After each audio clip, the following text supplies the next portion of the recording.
అయ్యో పావని, పిన్ని నా కోసం తెచ్చిందని మొత్తం తినేసాను. నీ కోసం తెచ్చిందా?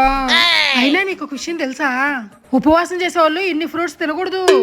పుణ్యం రాకపోగా పైగా ఇంత పాపం వస్తుంది. పాపమా?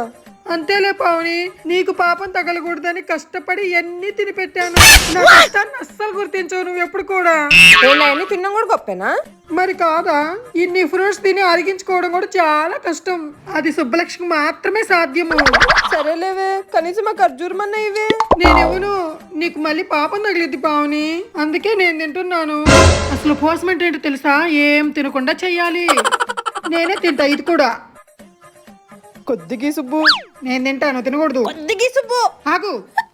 ఈ అక్క తింటే చెల్లి తిన్నట్టే కదా పావని, ఎందుకు అలా ఎగబడతావు ఎప్పుడు తిండి తిండి అని? ఎవడు ఎగబడేది? ఇటీయే.